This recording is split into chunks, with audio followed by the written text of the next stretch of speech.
right, what's up, what's up? I want to go over my rating scale today and tell you the one thing you need to know about it. I've been getting a lot of questions about it lately, which is great. That means people are engaged and interested and they are intrigued on how I view and rate these properties.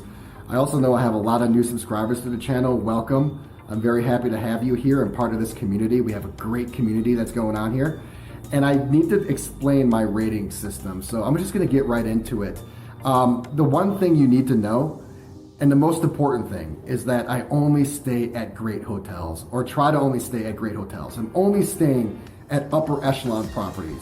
So you need to remember that, because I'm not staying at, and I don't want to be offensive, but you know what I'm talking about. I'm not staying at any Ramadas, and I'm not staying at any Best Westerns, and I'm not staying at any lower level or entry level hotels.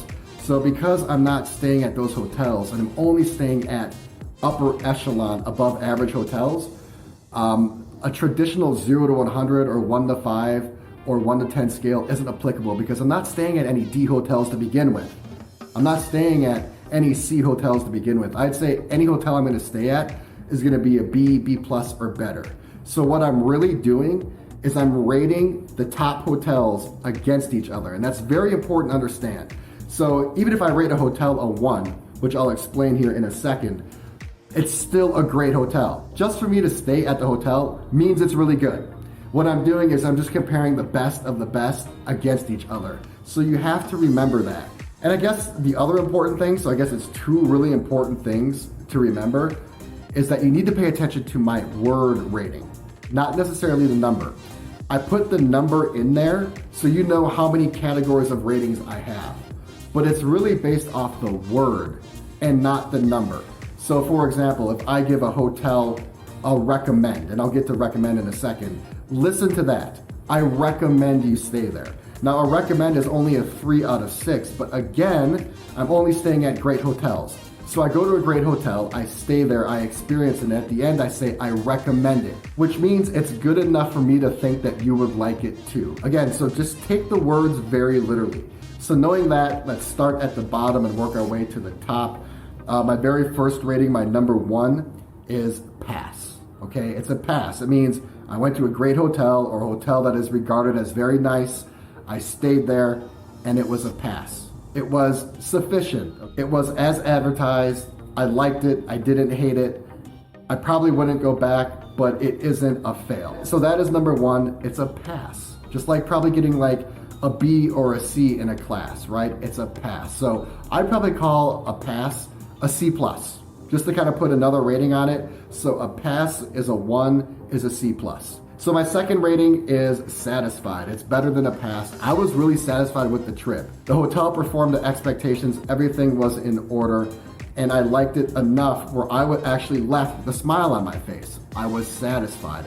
I consider satisfied a B minus. 3 is recommend, and this is what I touched on earlier. You gotta pay attention to the words. I recommend it. Okay, that means I went there, I stayed, I liked it, and I liked it enough for me to recommend you stay there as well. You know, sometimes you have a dinner, but you don't want to put your name on it and say, yeah, this is really good, I think you should try it. Like, I'm putting my name on this, I'm putting my recommendation on it, I'm putting my credibility on it, which means I'm going there, I really enjoyed my time, I thoroughly enjoyed it, I liked it so much that I'm confident that you would like it too. That is my recommend. That is a solid B for me. And before I go any further in the 4, 5, and 6, I'd say that 1, 2, and 3, because I'm a tough grader, are gonna get the majority of my ratings. If I give every hotel a 4, 5, and 6, which I'll get into, it doesn't have them stand apart enough. A 4, 5, and a 6 should be much harder to get than a 1, 2, or 3. Just like an A and a B is much harder to get than a C and a D. So you don't see many 4, 5, and 6s on the channel. I think that's where people maybe get a little confused, where if I rate a hotel a 3 and I really liked it, they're like, I thought you really liked it. Well, I did, but there are also hyper elite best of the best hotels out there, so I have to rate these hotels accordingly. Okay, now we're working our way up. We're getting to number 4. This is a definite. This is, if you come to the city, you absolutely have to stay there. Or you stay there and you're absolutely gonna love it. That is a definite. A definite is a solid B plus, okay? You're gonna have a great time.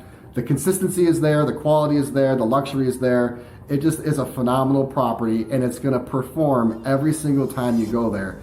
that is my definite rating. The top two, number 5 and number 6, are the most rare. I probably have, maybe less than 10 of all the hotels I've visited thus far that qualify under these ratings. So they're hyper rare, which means when I give one, it really emphasizes how unbelievably extraordinary the property was. 5 is elite, okay? Again, pay attention to the word. 5 is elite. And what is elite? Elite is something that's hard to come by. Elite is excellence, okay? It's gonna leave you with an amazing memory. It's gonna leave you wanting to come back again and again. Elite is just plain and simple, remarkable, it's sensational. It's just one of the best hotels you can get. That's my 5, that's an elite, that's an A-. Okay, so now we've entered the A realm. That's an A- for my elite rating. And then last is what I put Coolist, right? The coolest hotel, the best of the best, okay? It's that once-in-a-lifetime hotel. It's the hotel that you rarely come across.